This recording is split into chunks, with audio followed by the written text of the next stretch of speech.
Good morning to my dear students. Welcome back to Agni Green School. Today I start with Standard 7th, Book History,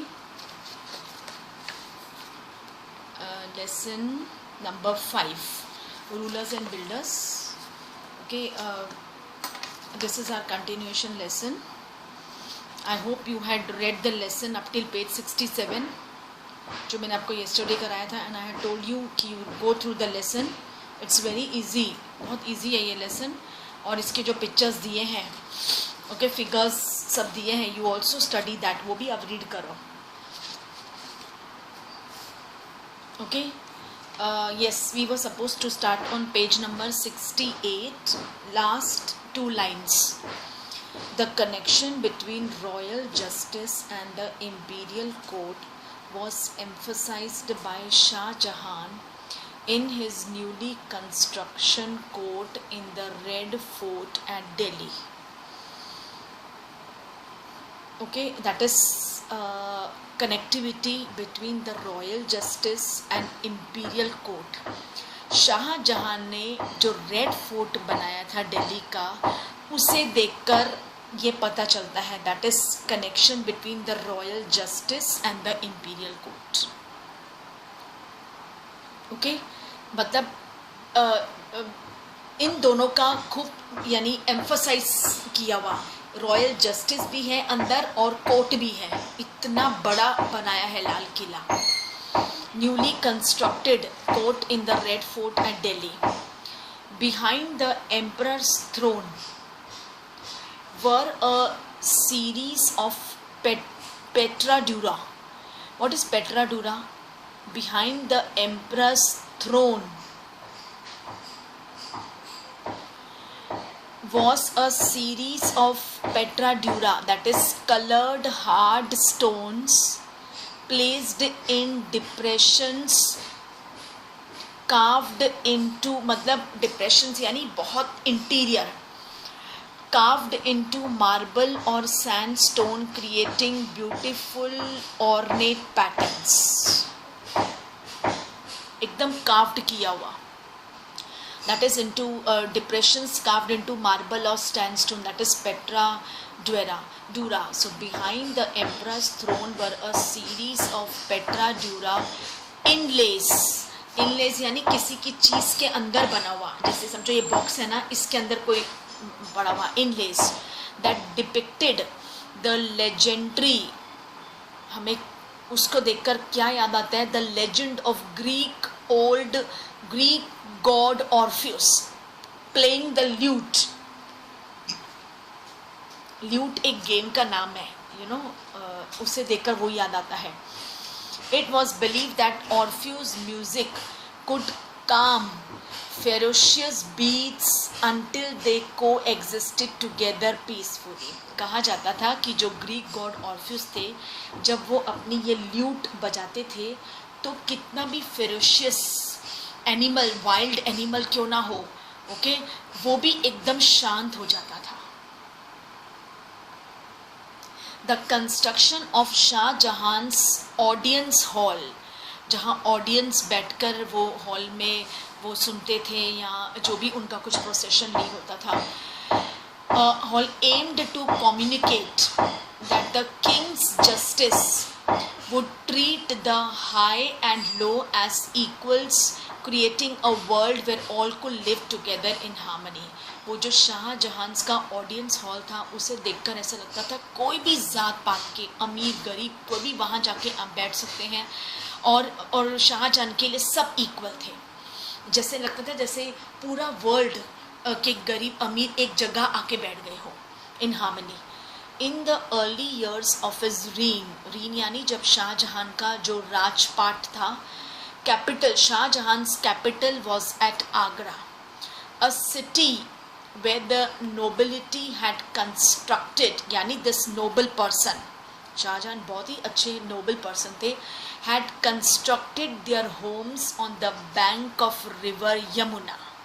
Yamuna नदी के किनारे इन्होंने अपना राज बनाया था, कैपिटल एट आगरा.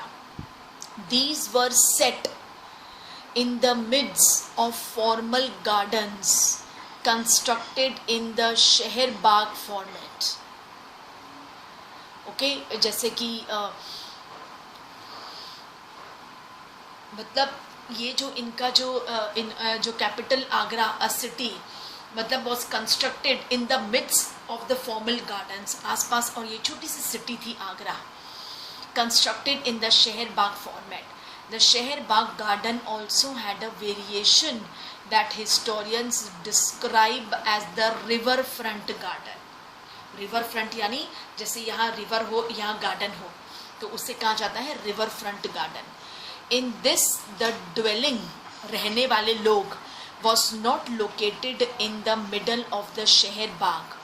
बीच में नहीं रहते थे, बट वो किनारे पे रहते थे, but at the edge close to the bank of river. जो रहने वाले जो रेसिडेंशियल एरिया थे वो बीच में नहीं रहते थे, मतलब वो किनारे पे बसे हुए थे, यमुना नदी के किनारे में. ये दिल्ली आगरा यहाँ यमुना नदी बहती है ना. Shah Jahan adapted the river front garden in the layout of the Taj Mahal. You can see below Taj Mahal completed in Agra. कितना ह्यूज गार्डन है. यहाँ पे तो आपको इतने छोटे छोटे ये ट्रीज दिखाई दे रहे हैं, बीच में चैनल्स बने हुए हैं, पानी के बीच में चैनल्स है. ये जो साइड में है ना, जब आप वहाँ खुद जाके देखो ना, बहुत ह्यूज ट्रीज है. I had seen twice. Okay, आसपास भी काफ़ी ह्यूज है, ये पेड़ वगैरह काफ़ी सारे हैं. तो Shah Jahan adapted the river front garden in the layout of the Taj Mahal. The grand architectural accomplishment of his reign. Taj Mahal तो वैसे भी हमारे 7 वंडर्स में से एक है और बहुत ग्रैंड है और ऐसा दूसरा कहीं नहीं है.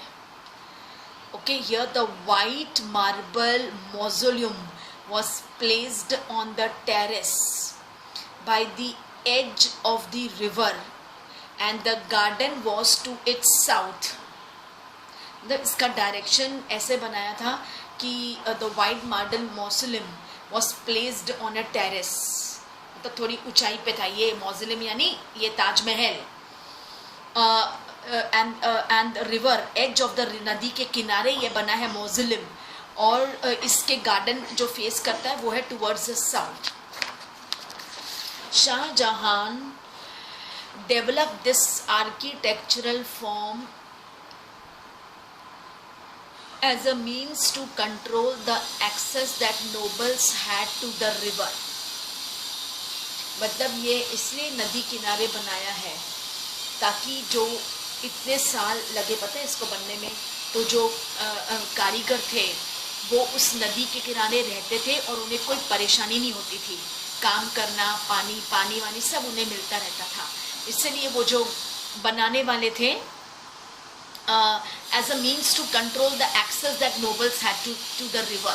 और ऐसा होता ना उस समय, ऐसा ही था वो टाइम में कि नदी किनारे ही लोग अपना पैलेस, अपने गार्डन्स, अपने टेम्पल्स, बिल्डिंग्स, मॉस्क ये बनाते थे. उस टाइम वो दौर ही ऐसा था, वो एरा ऐसा था. In the new city of Shahjahanabad that he constructed in Delhi, the imperial palace, huge palace, वो भी रिवर फ्रंट के किनारे बना था. ओनली स्पेशली फेवर्ड नोबल्स जैसे उनके elder son Dara Shukoh were given access to the river. All the others had to construct their homes in the city away from the river Yamuna. उस समय में जितने भी राजा महाराजा थे वो अपना घर, अपना पैलेस, फोर्ट, टेम्पल्स, मॉस जो मैंने आपसे अभी कहा, सब नदी किनारे बनाते थे. तो इनके जो बड़े बेटे थे दारा शुको, उन्हें भी नदी किनारे रहने का इन्होंने दिया मौका, लेकिन बाकी जो थे उनके कज़न्स वगैरह या उनके और बेटे बेटियां, उनको सिटी के अंदर दिया, अंदर, away from the Yamuna river. See on page number 70 you can see figure 14 दिख रहा है आपको. देखो वेर इज ताजमहल और पीछे पूरी यमुना नदी है ताजमहल के पीछे, पूरी यमुना नदी है ताजमहल के पीछे. A construction from a map of the river front garden city of Agra. Note how the garden palaces of the nobles are placed on both the banks of the Yamuna river. The Taj Mahal is on the left Compare the layout of Agra with Shahjahanabad in Delhi in figure 15. देखो, है ना, वही है ना, जैसे आगरा में यमुना नदी के पास बना है, वैसे देखो यही है शाहजहानाबाद भी. 1850 map of Shahjahanabad, where is the emperor's residence. The city appears to be very crowded, but did you notice the many large gardens as well? Can you find the main street and the Jami Masjid?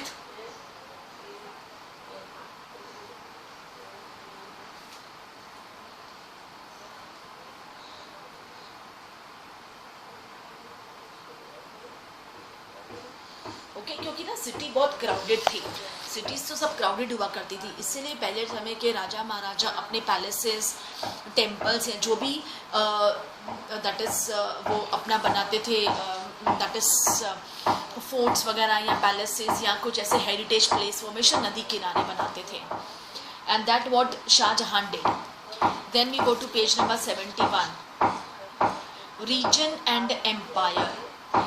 As construction activity increased between the 8th and 18th centuries, there was also a considerable sharing of ideas across the regions. Construction activity जैसे जैसे era बीतता गया, construction activities भी बढ़ती गई. लोग मतलब उस टाइम के राजा महाराजा कंपटीशन में आ गए थे और बड़े बड़े ह्यूज वो बनाते थे. In Vijayanagar for example the elephant stables, that is अस्तबल ऑफ द रूलर्स. उस समय तो रूलर्स के पास पता है ये भी होता था कि ये राजा के पास इतने हाथी है, ये राजा के पास इतने घोड़े हैं, ये भी काउंटिंग होता था कौन सा राजा सबसे ज़्यादा रिच है. So in Vijayanagar one for example the elephant stables of the rulers was strongly influenced by the style of architecture found in the adjoining sultanates of Bijapur and Golconda. You will find in chapter 6 ये वाला. In Vrindavan near Mathura temples were constructed in architectural styles that were very similar to the Mughal palaces in Fatehpur Sikri. मतलब उसके बाद जो temples बने थे ये dynasties के बाद ऑलमोस्ट मतलब सिमिलर होते थे. थोड़ा बहुत तो वो कॉपी करते थे, ठीक है, वो कारीगर तो उनको नहीं मिलते थे. अब जो शाहजहां ने जो ताजमहल बनाया वो कारीगर थोड़ी अभी जिंदा है. वो पता नहीं मर के उनकी आगे भी आने वाली कितनी पुश्तैनें इस दुनिया से छोड़कर चली गई होगी. राइट. सो दैट इज कि आगे जो आने वाला टाइम है, जो या हमारे टाइम था, उन्होंने भी जो आर्किटेक्चर बनाया वो ऑलमोस्ट पुराने हेरिटेजेस को देखकर बनाए हैं somewhat. See on page number 16 you can see interior of temple of Govind Deva in Vrindavan. 1590 the temple was constructed out of red stone. Notice the 2 out of 4 intersecting arches that made the high ceiling roof. देख रहे हैं आपको ये ceiling roof है. This style of architecture is from the north east Iran, that is Khurasan, and was used in Fatehpur Sikri. ये somewhat like Fatehpur Sikri में एक है खुरासन में जो था, वहाँ का थोड़ा सा स्टाइल ऐसी है. The creation of large empires that brought different regions under their rule helped in this cross fertilization. Cross fertilisation यानी कि उसके बाद धीरे धीरे आर्किटेक्चर में न्यू डिज़ाइंस आए, बदलाव बहुत शुरू हो गए of artistic forms and architectural styles. Mughal rulers were particularly skilled in adapting regional architectural styles in the construction of their own buildings. Okay, that is Mughal rulers were particular. ज़्यादातर जो मुगल के time के जो रूलर्स थे या जो कारीगर थे वो बहुत ही माहिर थे, स्किलफुल थे in adapting regional architectural styles in the construction of their own buildings. In Bengal, for example, the local rulers had developed a roof that was designed to resemble a thatched hut. ऐसे करके ना ऐसे झोपड़ी के जैसे बनाया हुआ था. That is, in Bengal, for example, the local rulers had developed a roof that was designed to resemble, कैसे जैसे thatched hut नहीं होते, ऐसे उन्होंने बनाए हुए थे. The Mughals liked this Bangla डोम, ऐसे बनाए हुए थे ना, तो बांग्ला डोम मुगल को पसंद आया, तो उन्होंने थोड़ा राउंड शेप में बनाना शुरू किया. जो ये बंगाल थे वो तो ऐसे मतलब थैच्ड रूफ होते थे ना, बहुत ज़्यादा डूम स्टीप नहीं, पर थोड़े से थैच रूफ. और इनको देखकर मुगल्स को भी बहुत अच्छा ये आइडिया आया, and they had also made this Bangla dome. See in figures 11 and 12 in chapter 9, so much that is used in the architecture. उसके बाद से आप देखो मुगल डायनेस्टी ने एक के बाद एक, सबने आर्किटेक्चर डिफरेंट होगा, आर्ट डिफरेंट होगा, स्कल्पचर्स, लेकिन वो डूम सबका एक जैसा ही है, वही बनाया था पूरे मुगल्स ने.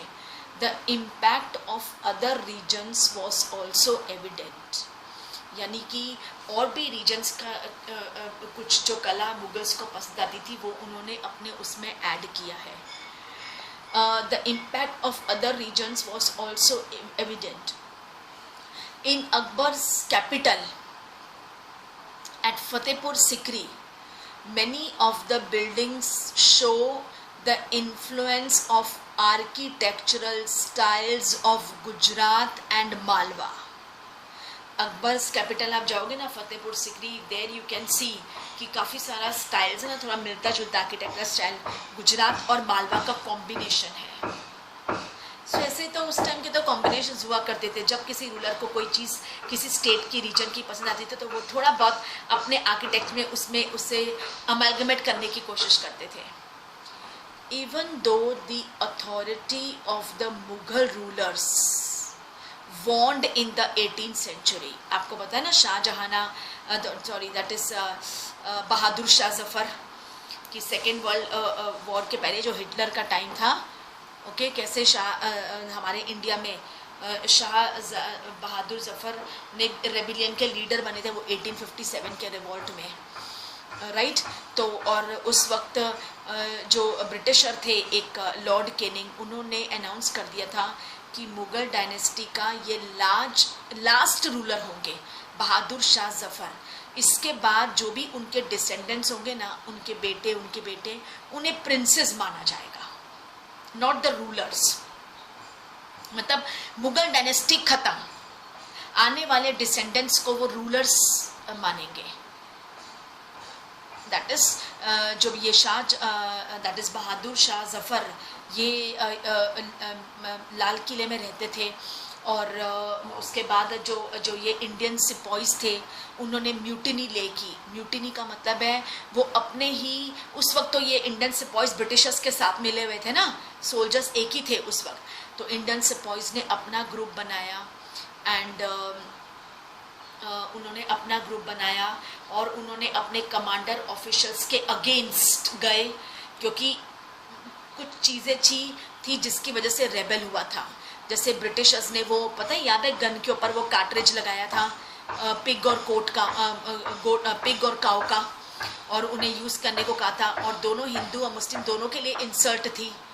तो एक तो इसका बदला लेने के लिए, and secondly that is this, एक तो ये था, एंड सेकेंडली कि ब्रिटिश गवर्नमेंट धीरे धीरे इंडियन से उनकी अथॉरिटी छीनते जा रहे थे.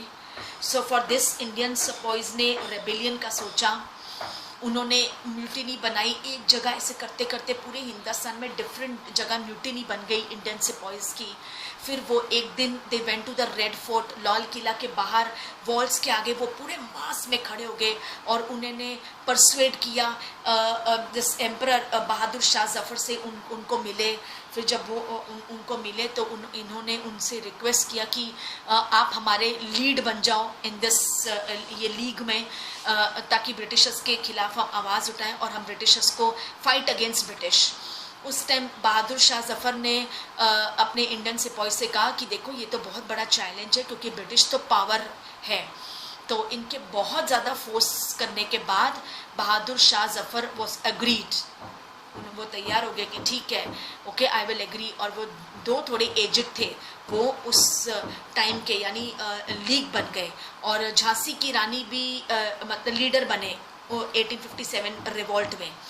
रानी की झांसी, अवध के राजा और भी बहुत सारे लोगों ने आवाज़ उठाई, बिकॉज उस वक्त डॉक्ट्रिन ऑफ लैप्स एक लॉ पास किया था, जिसमें जिस राजा महाराजा के अपना बेटा नहीं है, सन नहीं है, वो उनको थ्रोन पे नहीं बैठ सकता था। तो झांसी की रानी ने ये रिक्वेस्ट किया था कंपनी से, that is east India company से, कि मेरे हस्बैंड की डेथ के बाद आप मेरे ये एडॉप्टेड बेटे को मेरे थ्रोन पे बिठाओ। लेकिन उनकी कंपनी ने उनके इस इसको एक्सेप्ट नहीं किया। सो झांसी की रानी और भी अवध के राजा, काफ़ी लोगों ने इसके खिलाफ प्रोटेस्ट दिखाए, यानी ब्रिटिशर्स की कुछ ये बातों की वजह से प्रोटेस्ट हुआ था। एंड दिस ये रेबिलियन हुआ था, that is 1857, and okay that is this rebellion was occurred in 1857। And उसके बाद जब क्वीन विक्टोरिया, जिसने भेजा था ब्रिटिशर्स को ईस्ट टू इस यहाँ से ट्रेड एंड बिजनेस करने के लिए, तो उन्होंने कहा कि ठीक है, अब से मैं इंडिया का एडमिनिस्ट्रेशन संभालूंगी। और उन्होंने काफ़ी कुछ रूल्स चेंज कर दिए। उन्होंने लिखा कि इंडिया को उनकी अथॉरिटी दी जाएगी, और भी उनके रिलीजन बिलीफ को रिस्पेक्ट दी जाएगी, फार्मर्स को, पेजेंट्स को उनका लैंड दी जाएगी। मतलब बहुत एकदम लिबरल हो गए थे, जिसकी वजह से इनके ये डिमांड्स की वजह से विक्टोरिया के queen crown, that is crown Raj आ गया था। तो ब्रिटिशर्स वर वेरी अनहैप्पी, क्योंकि उनकी अब जो मतलब वो जो अपना एम्पायर बनाना चाहते थे, अपना राज्य पावर करना चाहते थे, वो उनका छीन रहा था। Okay, so even though the authority of the Mughal rules, उसके बाद मैंने आपको बताया वॉन्ड द 18th सेंचुरी में कहा गया था कि बहादुर शाह जफ़र के बाद मुगल डायनेस्टी खत्म, उसके बाद उनके जो भी डिसेंडेंट्स हो गए वो प्रिंसेस होंगे। The architectural styles developed under their patronage were constantly used and adapted by other rulers whenever they tried to establish their own kingdoms। और उसके बाद द आर्किटेक्चरल स्टाइल्स मतलब कि जो था वो फिर जो जो रूलर आता गया, जो जो किंगडम बनता गया, उसके हिसाब से वो आर्किटेक्चरल होता गया। On page see figure number 70, decorated pillars and studs holding the extension of the roof in Jodhbai Palace, Jodhbai Palace in Fatehpur Sikri. These follow the architectural traditions of the Gujarat region. Then you can see churches and that touch the skies. From the 12th century onwards, attempts began in France to build churches that were taller and lighter than earlier buildings. This architectural style was known as Gothic, was distinguished by high pointed arches, the use of stained glass, often painted with scenes drawn from the Bible, and flying buttresses, tall spires and bell towers. अब obviously अब church अपनी तरीके से बनेगा, वहाँ bells होते हैं, use होता है, काफ़ी यूज होते हैं चर्चेस, और bibles, then bell towers, bell होती है अंदर, bell towers which were visible from a distance were added to the church. मतलब काफ़ी दूर से भी आप उस चीज़ को देख सकते हो। One of the best known examples of this architectural style is the church of Notre Dame in Paris. Paris का ये चर्च है Notre Dame, which was constructed through several decades in the 12th and 13th centuries का बना हुआ है.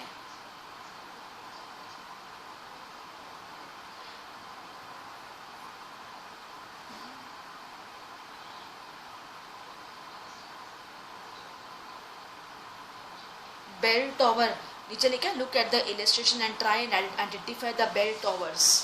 You can, आप देख सकते हो bell towers.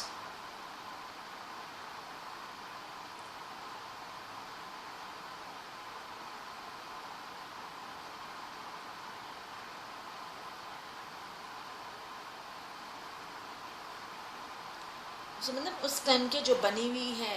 In this figure number 17 you can see pillars and studs जो रूफ को सपोर्ट दे रहे हैं. Jodhbai palace in Fatehpur Sikri.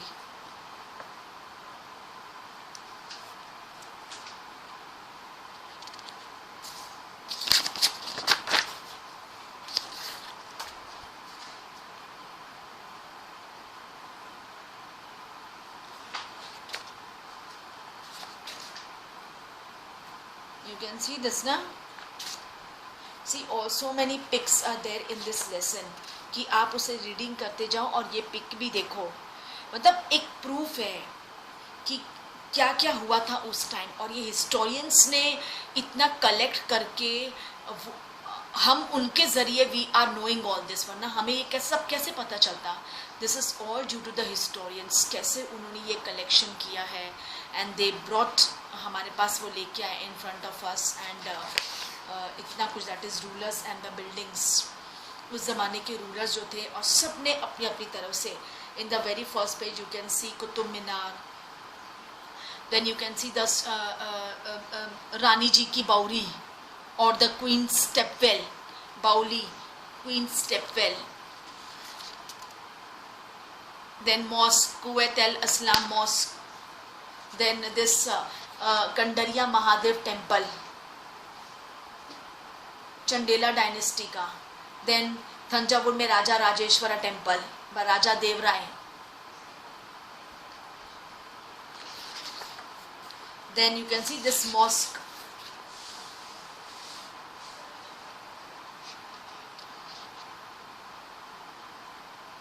Jama Masjid built by Shahjahan in his new capital at Shahjahanabad. Delhi में है ये जामा मस्जिद. जामी लिखे हैं यहाँ पे तो Jami Masjid. Then you can see on page 65 that is Harmandir Sahib ji golden temple Amritsar. ये सरोवर भी है, होली वाटर्स. देन लाल महल बरी 66 पेज में. Then on page number 67 Babur supervising कर रहे हैं. वो सब लोग कितना वर्क कर रहे हैं, काम कर रहे हैं. Then tomb of Humayun. Channels बने हुए हैं. चैनल्स इन्होंने इंसेप्ट किए थे. चैनल्स के में वाटर जाना, ही हैज़ इंसेप्टेड. उसके बाद फिर चैनल देखो ताजमहल में भी आप देखो चैनल्स. यू कैन सी बीच में पूरा पानी है. और हमें अलाउड नहीं है इस गार्डन में जाने के लिए. अलाउड नहीं है यहाँ पे वॉक करने के लिए भी. ओनली ऑन दिस प्लेटफॉर्म जो पेमेंट बना है ना वहाँ पे we can walk. Then you can see on page number 70 city of Agra जो ताजमहल यमुना नदी के किनारे बना है. देन एम्परर का राज्य शाहजहानाबाद में, उनका पैलेस, उनका रहना. Then interior temple of Govind Deva in Vrindavan. Intersecting arches है इसके अंदर. इंटरसेक्टिंग ऐसे ऐसे करके कैसे भी जा रहे हैं. Intersecting. Then you can see back that is Bangla dome से मुगल्स ने कुछ बांग्ला डोम से उन्होंने टूम्स बनाना शुरू किया. बांग्ला डोम से टूम्ब TOMB बनाना शुरू किया. Then below that you can see churches. ये पेरिस का 12th और 13th सेंचुरी का बना हुआ नोत्रे देम चर्च है. Notre them.